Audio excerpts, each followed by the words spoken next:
we start looking at instances in our life and we start blaming those instances on somebody else. I mean, I grew up blaming everyone else for why I was the way I was, when the truth is I was the way I was because that's the way I wanted to be.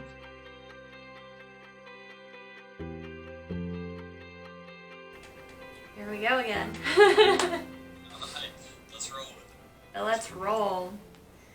Well, Kevin, thank you so much for joining me today on this brand new series. After our first conversation, whenever you helped me answer the Q&A session about public speaking, we kind of continued to talk about emotional intelligence and what it meant to you.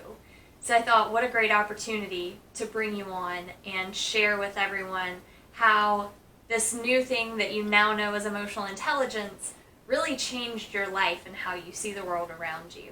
So Kevin, would you just first tell us about yourself, where you're from, what you do, to get us started? All right, so I'm from North Carolina. I've been in North Carolina my whole life, and everybody can tell as soon as I open my mouth, they know I'm from North Carolina. I work right now. I'm a traveling FAE, which is a field application engineer, and I go and basically do technical work. I work on traffic and camera systems and stuff like that. And I do a lot of training with that and on the side. And I mean, within the group, I do a lot of training. So there's a lot of technical courses. Where I came from ultimately was, hands down, I had one of the best families you could ask for. But the problem is, when you're a kid, you can remember, you'll see something like your room was a lot bigger. I don't know if you moved in different houses when you were a kid, but I did. And I remember this house that we had was huge and the room was huge that we had. But when I go back now and see it, it's not as big as it used to be. And the same thing applies to these struggles that we face as children. They may not be as big as everybody else's, but they're big in the sense of, at the time, you didn't know how to manage it. And I didn't know how to manage the social anxiety I'd face. In life, I learned that relationships are pretty much like holding a wet bar of soap. You squeeze too hard, it's going to pop out, and you hold it too loosely, it's dropping. You got to be just right. And I would squeeze too tight. And so I'd lose. There was a lot of things and I didn't know how to handle that. I didn't know how to fix it. I didn't know how to make friends. I just felt awkward. And it did lead to, there was some bullying. We didn't have, I was one of 5 kids, so we didn't have many, money wasn't there. And so it just was, there was some bullying that took place. But like I said, everybody deals with it. I think that was one reason the speech was effective, is because I'm telling my story, and this person over here may have got bullied in a different way, but to them it was big. That one thing that somebody says to you back then that hits the core of you, that was huge. And that's the way it was for me. And I just didn't know how to handle it. As far as how emotional intelligence is for me personally, there's one thing you said, which kind of got me latched on to a few of your videos, was when you made the comment about we can't control what happens to us. We can only control our response. And that's not just the comment you made. That's something my dad taught me. And that dealt with when I was struggling with the addiction, when I was struggling with whatever. It was, you do what you want to do. You don't let anybody, you can't control everything coming in on you. There's going to be bad things that happen. All that's going to happen, but I can control my response. And for me, it's all about control. I want to have control, and I don't want anything to manipulate me into doing something I don't want to do. The other thing is it's the blame game.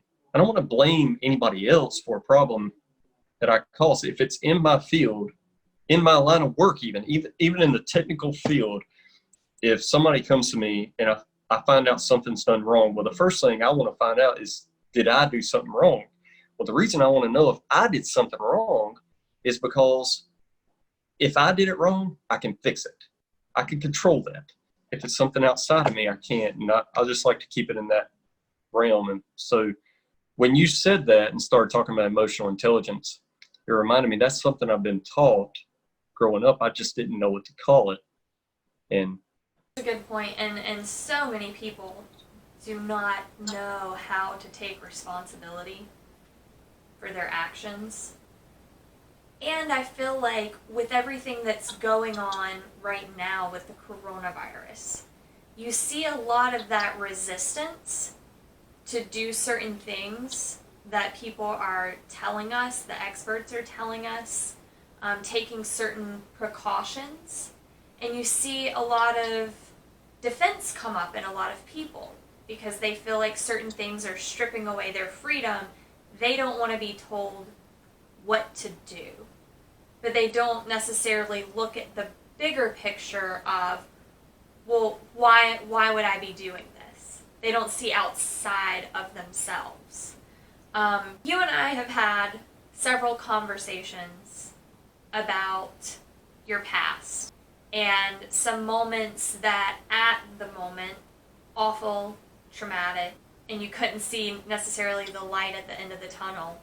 But now, in hindsight, looking back and seeing the progress that you made through your life by applying these things such as emotional intelligence, can you share your story from where you were, I guess, in your teen years to now and what you learned from that? I wanted people to like me. That's all that mattered. I cared about someone liking me, and I put forth a lot of effort in making sure that that happened, but I never really thought about showing people that I cared about them. It all was selfish. I mean, we all want to be liked, and that in and of itself is a selfish thing.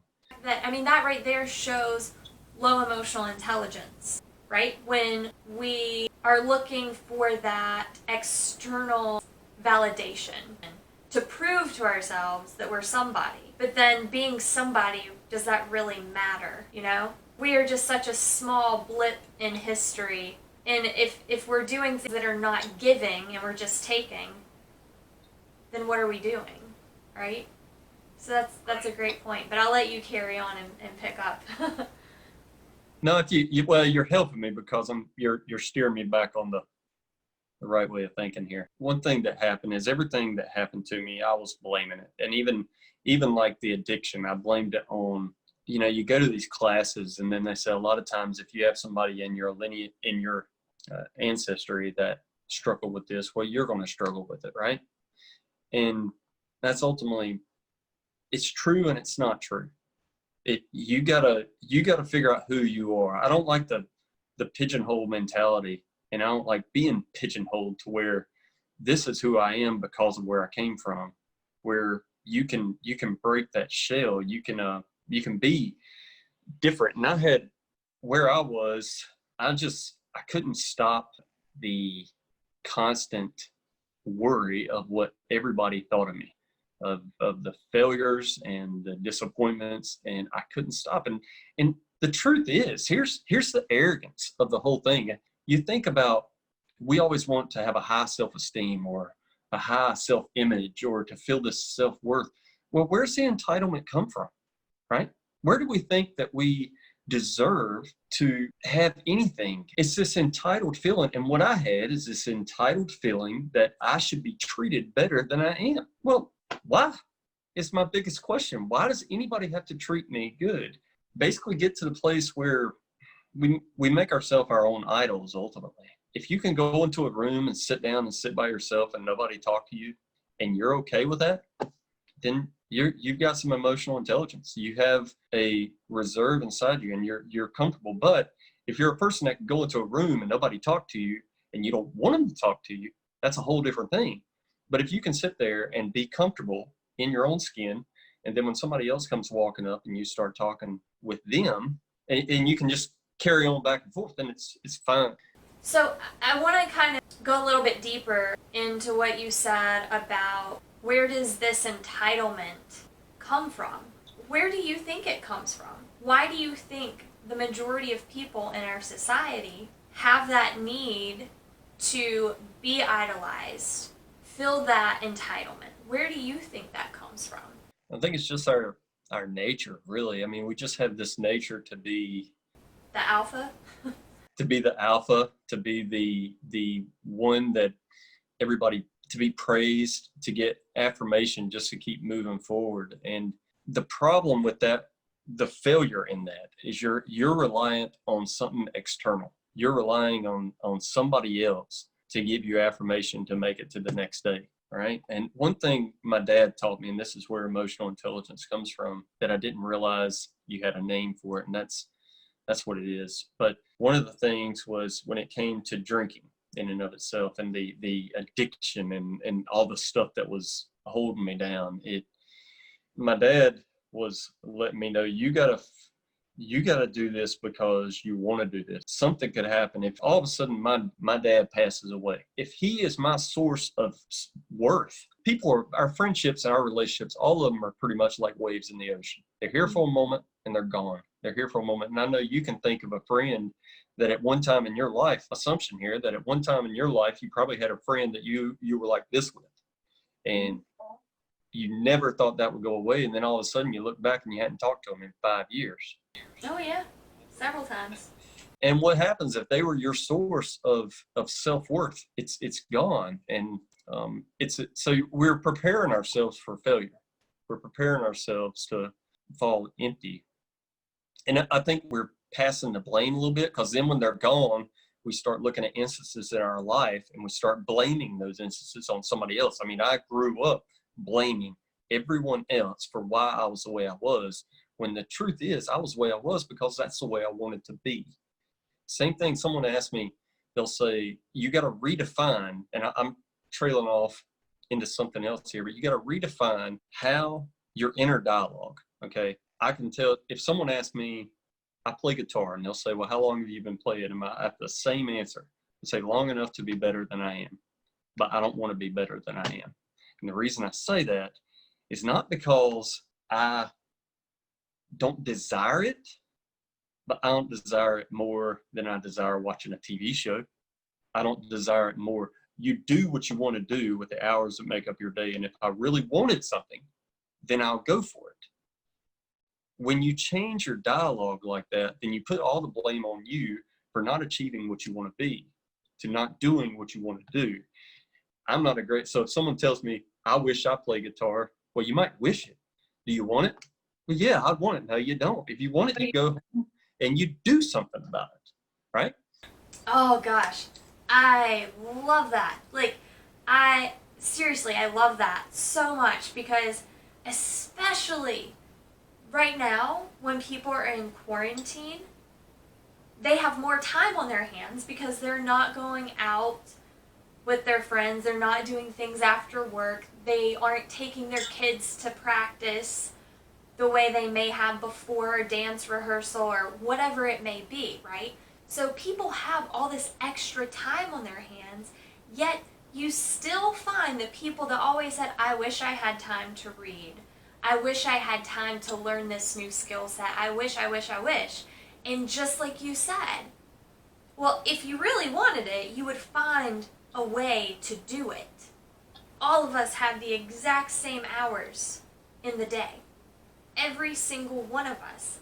And you can't say, well, they're more intelligent than I am, because most of the things that you want to do doesn't take a high IQ.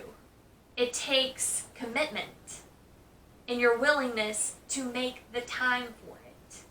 And if people realize how much time, because people truly believe that they are busy, they really genuinely believe that they don't have time in their day. And that's because they're not aware of all the time that they're spending scrolling on social media, doing these, 3 minutes here, doing something random, or pacing the floor, or, even going from one room to the other of your house, and then, oh shoot, I forgot, I need to go back upstairs and get this.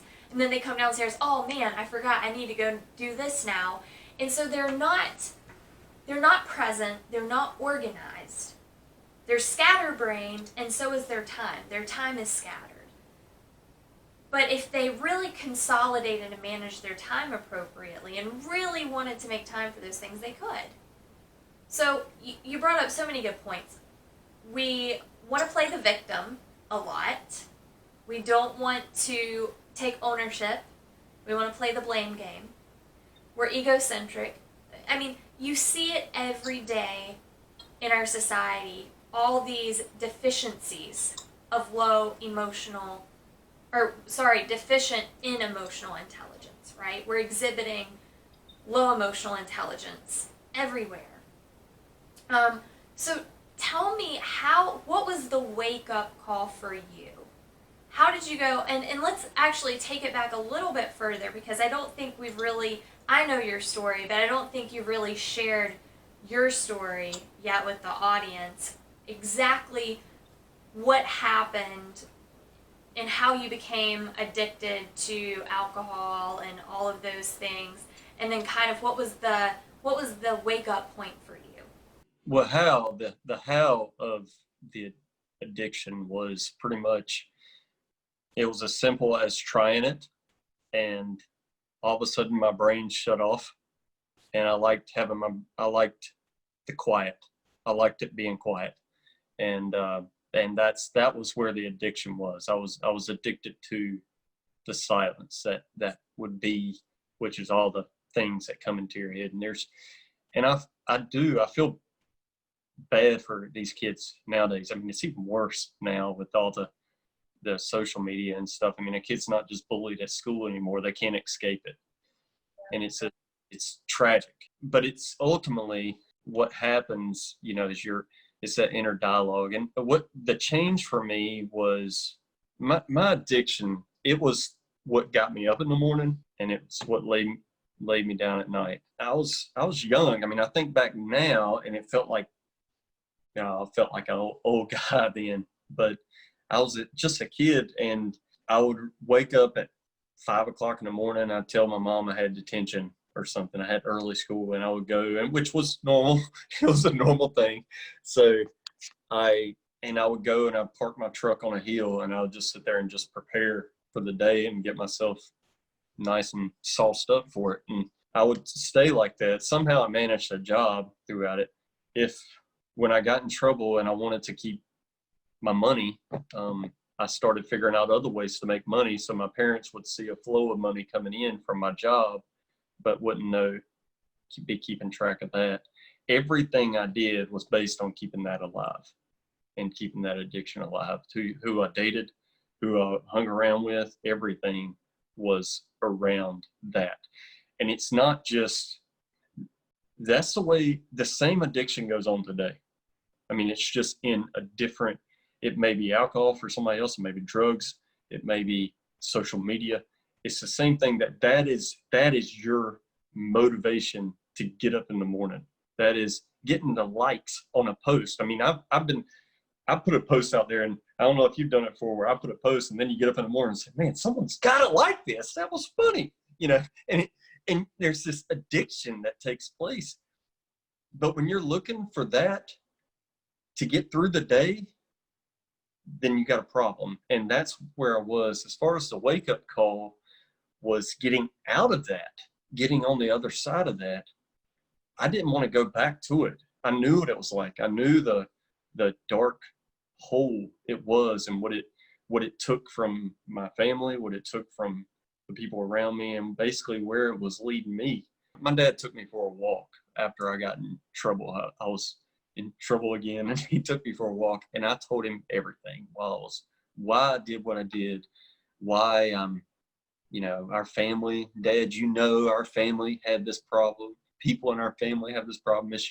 It's me. It's a beast I have to feed. And I was telling him all this going down, and he listened so calmly, patiently, and he walked me. At the end of it, he stopped and said, well, that's a bunch of crap. You do what you want to do. But what he did after that is he started telling me things about himself, and he wouldn't want me to share, and I'm not going to, but he started telling me things, and I realized that I was my father's child. But what it did for me was he has this resolve about himself that he don't look back. If he made a mistake, he made a mistake, deal with it, move forward. Deal with it, move forward. And he has that persistence about him. And persistence is one of the things that's going to win over knowledge. That's going to win over everything. If you're just persistent. And he was always like that. And I realized I was him. And for a moment, it was defeating that he had the same problem I did. But on the other way, I saw that I was him, and I'm like, he got out of it. well, so can I.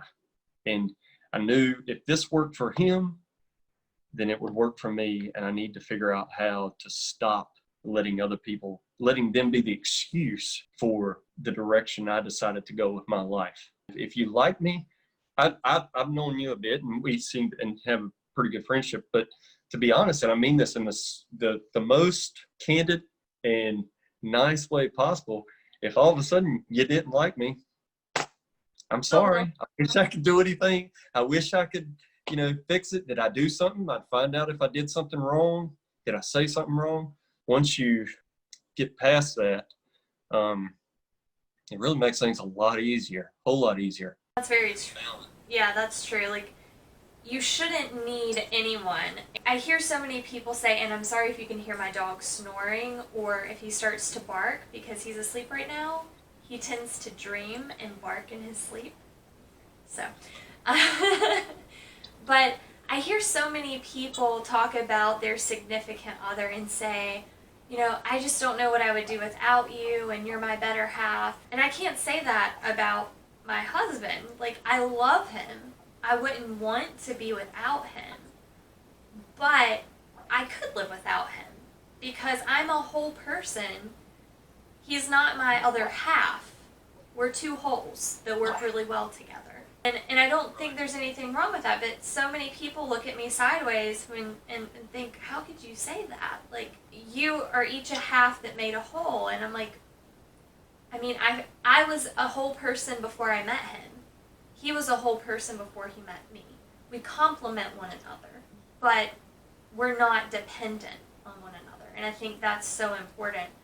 Just as you were saying that if you lost your dad and he was your source for your happiness and fulfillment and the person that tells you that you're somebody and you're worth it, and you lose that person, then what do you have? So you have to have that self-compassion and self-love.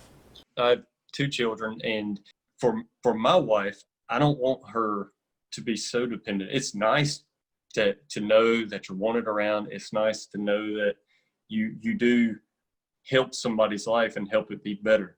This is another thing I learned from my dad. I want her to, if something happens to me, they're dependent on her, and for her to keep moving and keep going. And I've seen so many people, or even people that I've never lost a child, and heaven forbid anything like that happen, but I've watched it. It's destroyed marriages. It's destroyed people as a whole when it happens. And then I've seen some people that it happens to that get this resolve, and their marriage gets stronger or something like that happens. And the reason that is they didn't let that be and when you get into couples, they didn't let that child be the thing that holds them together, right? I think the root of that goes back to the idea of this idea of a soulmate. You got somebody out there, and I think kids mess up doing this. They go and they're waiting for that perfect somebody. Well, they're not perfect. Here's where the failure takes place. So you got this idea, man, this one perfect somebody out there. Well, that may not be the case. We joke about it. Me and my wife joke about it, because she was born, I think, like 9 months after I was born. So it was like when I came, and we joke and say, well, that's when he said, all right, well, we're gonna put another one, and then y'all two can go on. And that's what I thought. We joke about it, but the truth is, we met each other, we knew each other, but there were a lot of things that could have taken in another route. And at any point, either one of us could have chose somebody else. Well, after I've chosen somebody else to commit and make a promise to and stick with, well, it's there. Whether you like it or not, you didn't miss your soulmate. You didn't do anything. You got somebody, and that person is human just like you.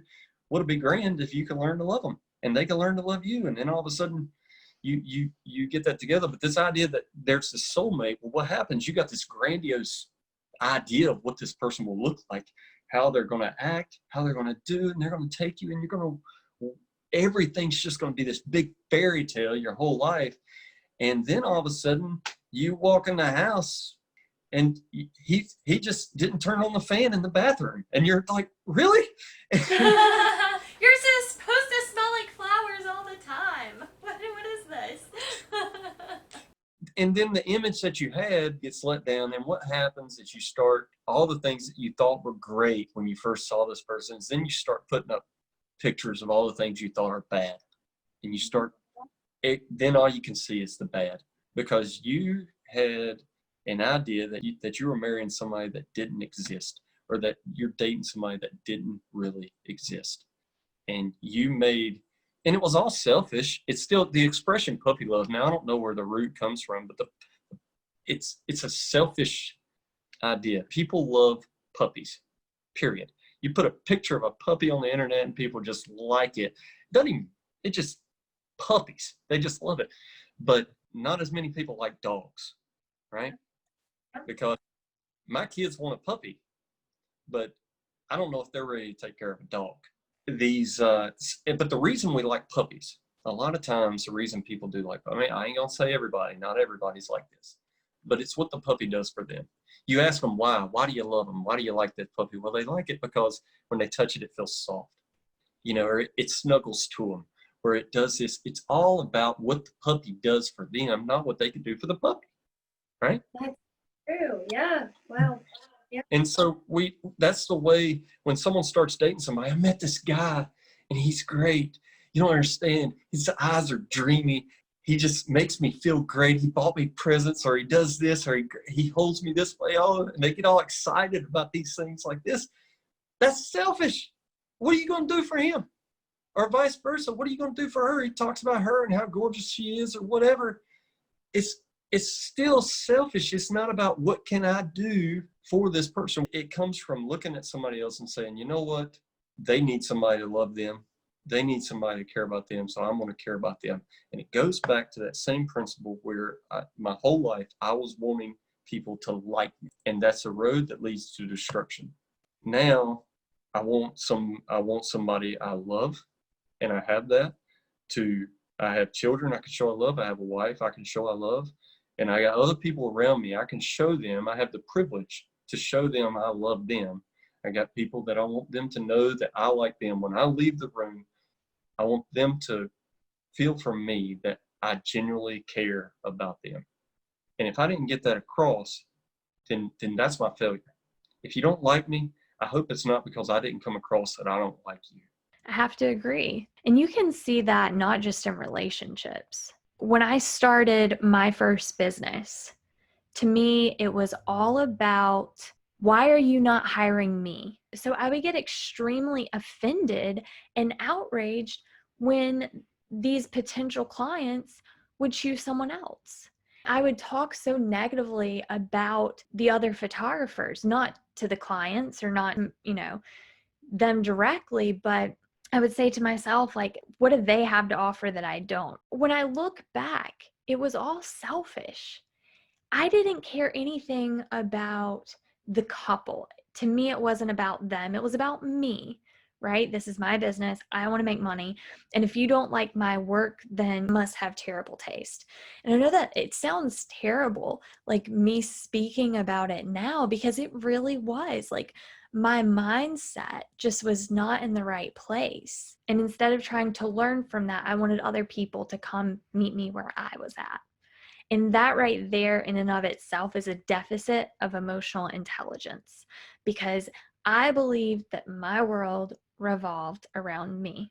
And that's the way I feel like the majority of society feels today. So yes, this selfish behavior can be seen in relationships, it can be seen in work, in school, and all of these elements of our life. And it takes emotional intelligence, it takes self-awareness to identify when we are acting in these ways. Yet I never really thought about it in the way that you just described about the soulmate. From the very beginning, at a young age, watching especially Disney movies where there's a prince and a princess and they live happily ever after, we have this vision in our minds of what life will be like when we're all grown up and adult, and finding that perfect person to make our dreams come true and live happily ever after. We set ourselves up for failure, essentially, because when that doesn't happen, we often are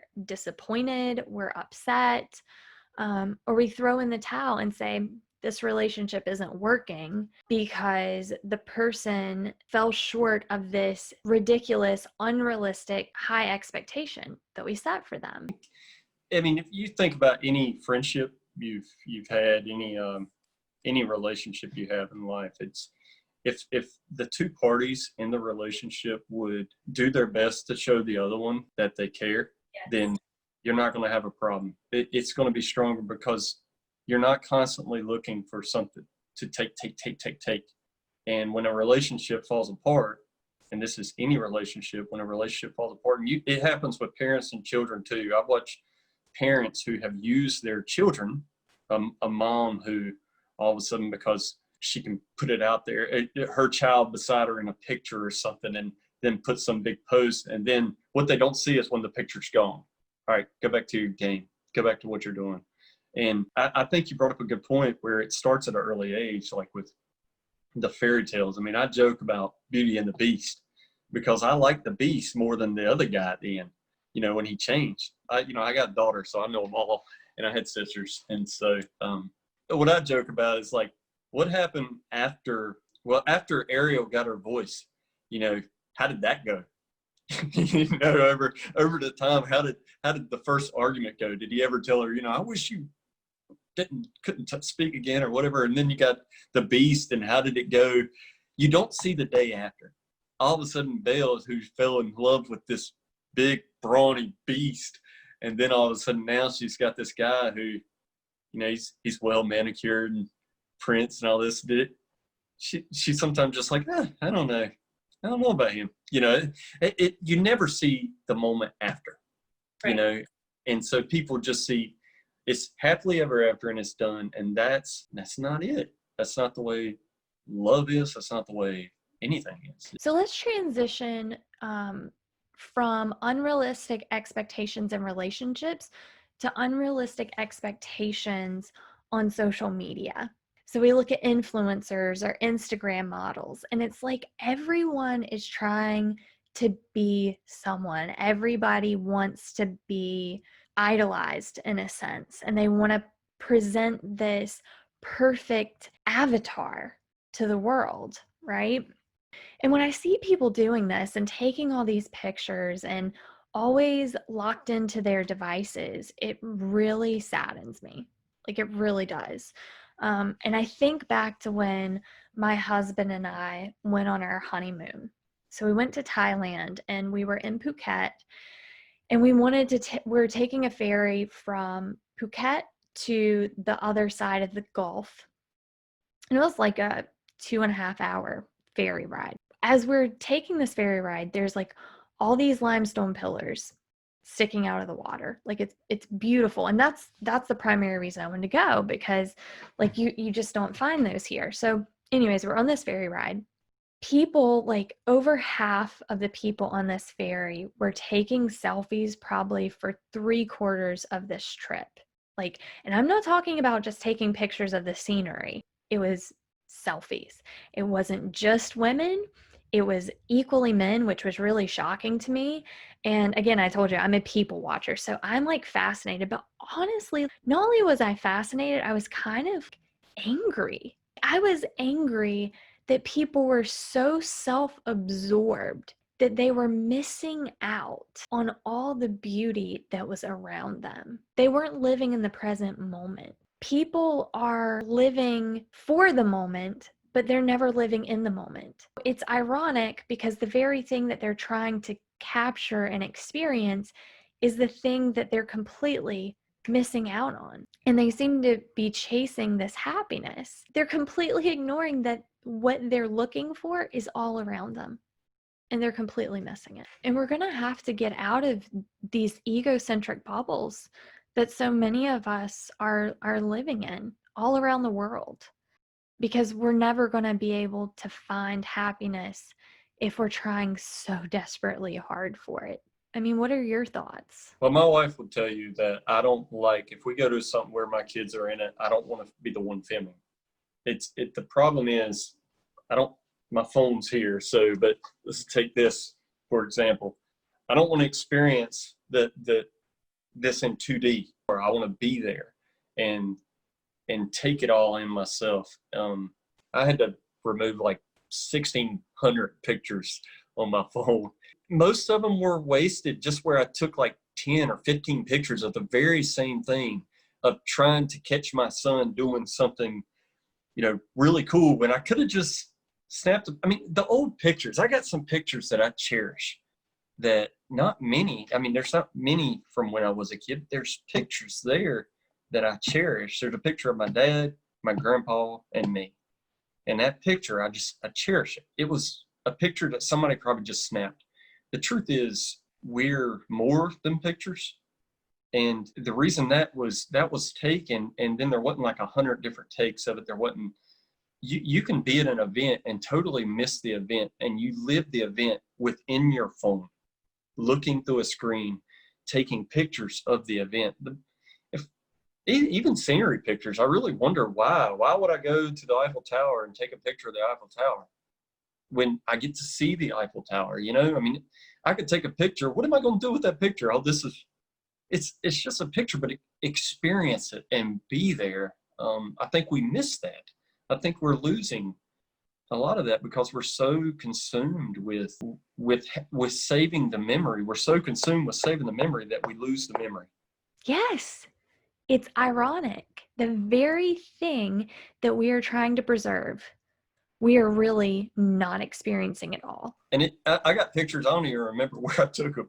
I just got pictures. And it's all because of this brevity of life. We don't want to get somewhere and then not have a memory of it. And it's just, it's sad, really. And back to what you were saying about the media post, you'll see somebody post something, and I like to, if somebody texts me LOL, I like to text back, really? Did you? Because did you really laugh out loud, or is it just, Right. And that's it. We've gotten used to, and the younger generations even more so, now here I am sound like old papa, but we've gotten used to expressing our emotions through a screen, and we've lost them on our faces. It's an addiction. That's what it is. It goes back to, it's an addiction. And when you put it down and you start just trying to enjoy the moment, I encourage anybody to go on a trip with people and don't take any pictures. Just take every moment in. You're going to have a memory of it. If the memory leaves you, you might have bigger problems to worry about. You're not, someone could show you a picture and you'll look at the picture and not remember anything about it. We can't stop time. It's going to keep clicking and keep moving. So you might as well just live in the moment you're in. If you live in the future, you're going to have anxiety. And if you live in the past, you're going to be depressed. We're just not living now. We're not living here, and learning to live here in the moment you're in and not be thinking about other moments. It's sad. A picture is great. It'll remind us of something. It's a nice scent. It's like walking in, you catch a whiff of something and it reminds you, it takes you back to a moment. It's a frozen moment in time. And there's a certain beauty to it. I love pictures in terms of documenting, but I don't go overboard with it. If my husband and I go on a trip or just go somewhere, I'll ask someone to take a picture of us. And it's crazy because I'll hand them the phone and they'll, be clicking away. I'll get it back. And there's like 50 pictures that they had to have taken within a matter of like a minute or even less. And it blows my mind. And I know why people do this now with like constantly taking pictures, because people get unsatisfied with the first couple pictures. Like, oh, can you take another one? I didn't like this. Like, let me turn this way. And I don't even see the change when they do that. It's like you moved your hair just a little bit, or you turn to the side. I don't care. I don't care how my hair looks. I don't care if my body is turned in the way that makes me look the most fit and flattering. I don't care, because it's not about that for me. It's about documenting the moment. And the rest of the moment, I want to be there in the present, experiencing that moment.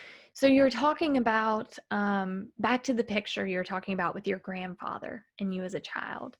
And you said how you cherished that picture. It was a candid picture. It brought you back to that memory and what you were doing at that moment.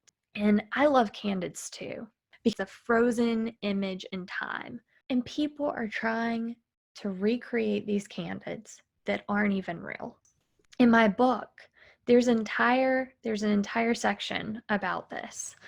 And it talks about, how nowadays people are more anxious, they're more depressed, they're more lonely than they've ever been before. They're not happy. They're reporting lower levels of happiness and contentment. When people look back at their social media accounts and they see all of these pictures and all these experiences, they're like, wow, I was so happy back then. I wish I was this happy now. When the truth is, they were no more happy then than they are today. The difference is that they forget that all of those pictures that they're looking back on, they're counterfeits of the life that they want to have, but they don't have. So they're really no more happy. And on top of that, whenever we're living through our devices and constantly wrapped up in capturing the moment, we're not living the moment. And a big part of living in the moment is absorbing all of that sensory data and information that there is to tie to that memory. So for example, you can think of, when you were a child, maybe walking into your grandmother's house and smelling a fresh apple pie and maybe the hint of pine saw from mopping. While pine saw maybe not a pleasant scent or smell, it brings back pleasant memories because you have those memories at your grandmother's house. So all of these senses tie into that memory, and that's how it's encoded in the brain. But when we are just constantly taking pictures and looking at our devices to say, is this a good picture? Is this what I want? We're missing out on everything, all the beauty around us. So there's been people who have realized how unhappy they are, and that their social media engagement is aiding in that. Now, social media, the internet, in and of itself is neutral. That's a topic for another day. But the way that we are using it and having a deficit in emotional intelligence is aiding in this. It's all about how we're using these tools. But when we have a population of 90% of people, statistically speaking, who are low in emotional intelligence, that's like leaving a child alone in a kitchen with burners and knives. Like, things can go horribly wrong. And that's what's happening in our society today. Things are going horribly wrong because we do not have the emotional intelligence to effectively use the tools that we have created and that we have been provided. So some people who are now aware of how unhappy they are based on their usage of social media and their obsession around it have decided to disconnect and do this challenge. I think it's like a week-long challenge without social media, right? As far as I am aware, at least everything that I have read on it and all the people that I personally know that have done this, all of them report being significantly happier, being less anxious, less depressed. All of this from just detaching for 1 week from social media. Now, regardless of whether the data says that it's effective in reducing anxiety and depression and increasing happiness, regardless of all the testimonials, there are still going to be those people that refuse to give it a chance. Many of us, unfortunately, have to figure these things out on our own. We don't try to learn from others' mistakes. And this, again, is a deficit in emotional intelligence. And I know I keep harping on this, but it all goes back to thinking that we know better than the rest of the world and collective society. We think that we have all the answers, and we don't. It's only until we learn for ourselves that we've hit a breaking point and we desperately need to try something that will even open up. And I know that you have been there yourself, not with social media, but with other things. And you've also been asked to speak to others to get them to see the light that you finally saw. Would you mind sharing your experience and how you handle speaking with others? Yeah. I think sometimes we're the hero in our own story, right? with that, whenever someone else is going through something, we think that maybe if we talk to them, that we can change them with our words. We can do this. And ultimately, it's going to boil down to that person. And part of my experience as I was a teenager, and where the broken part in my head was, I labeled people anyway. And if anybody tried to help me, if anybody tried to do anything for me, I would look at their motive. I would always question their motive. And then my dad, as good as I talk about him here, I had in my head that the only reason he wanted me to stop what I was doing was to make him look good. He didn't want to go through life with this wayward child. And that was not the case at all. I'm sure he didn't want that, but it was all for me, not him. And it's like that with my mom too. And so if anybody tried to help me at all, if anybody tried to do anything, I would always assign a motive to him that would make them not worth listening to. So having that in mind, I did have a guy that I spoke with who was, he had an addiction issue, and I knew that I could tell him everything under the sun. And regardless, if you were in a car accident and I was in a car accident, right? And I told you about my car accident and how I hurt from it. Well, you'll tell me about yours, and I guarantee you, in both of our minds, we're thinking, no one's had it quite as bad as we have. I've done this with multiple people. When I walk in there and I start to talk to them, I know that they're not going to listen to me. Doesn't matter what story I try to share with them or anything, because they're going to assign a motive to my actions. And basically, those instances, a lot of times, and people may criticize this, but I'll tell them that's exactly what I know you're going to do. I'm not going to tell you about my story. I'm not going to tell you about my life. I'm not going to tell you about, I could go through and tell you where this path is going to lead you, but you think right now that you've got it worse than anybody else, and nobody quite understands. I said, the fact is, it will lead you down the wrong path. When you come to realize that, just call me. We can talk then, but I know ahead of time nothing I say to you right now is going to help you.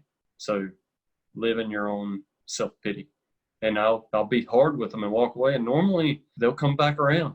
They're so used to people trying to tell them their story. They're so used to all the normal stuff. They're just not used to somebody just telling them, okay, well, you want to be a bum. And you'll get what bums get. I'll help you when it comes, but I'm not going to waste your time or mine trying to tell you about my life. So I'm curious to hear your thoughts on those individuals who talk to someone till they're just blue in the face, and they find themselves giving the same advice over and over and over again, like a broken record, only to have the person that they are speaking with ignore their advice or say that they're going to take their advice, but they never actually do. And this person gets upset and angry when this person never takes their advice, yet they keep giving the same advice. So why do you think people do that? Because it's exhausting. That's ego.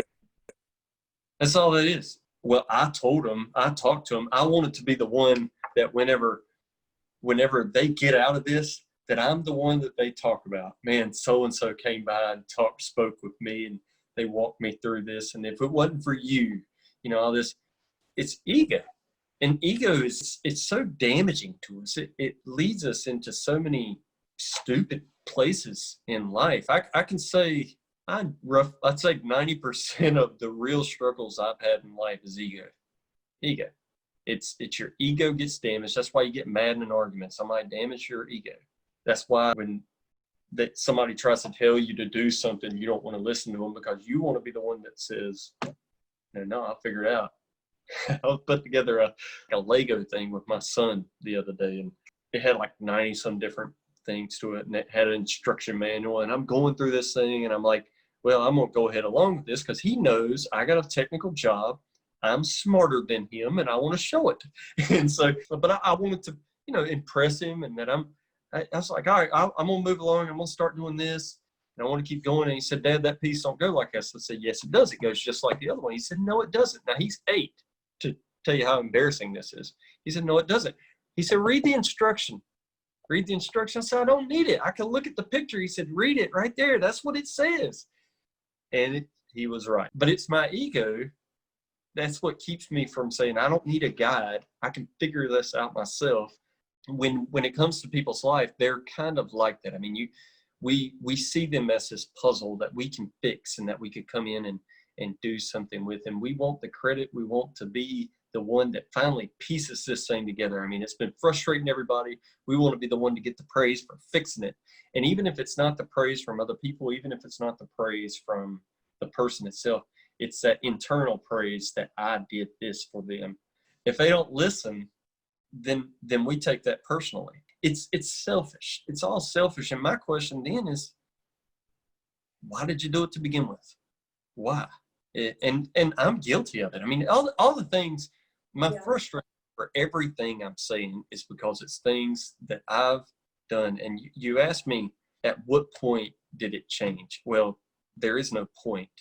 There is no moment where all of a sudden it was the lights came on. And now all of a sudden I learned, no, it's constantly this walk where you're just like, but you try to keep getting back up and say, all right, well, that was a big mistake. I'm so glad you brought that up, because I always tell people it's a gradual process. Don't beat yourself up when you don't see results overnight. You may take 1 step forward and 2 steps back, but then you may take 3 steps forward and 1 step back. The whole point is you're making progress. It's when you take that 1 step back and then you just decide to give up and throw in the towel, that's when we face defeat. And if you always play the victim, you'll never take anything away. Yeah. You gotta own it and deal with it. Yeah. So I love the raw direction this discussion has taken. I think viewers and listeners can relate to these stories and get a lot out of this. So I want to thank you for your candidness. And do you have any final thoughts you would like to offer? Final thought, I guess, for people listening to this or going through is, don't spend your time living in the past, the future. Live in the moment, and in that moment, focus more on showing your care for other people.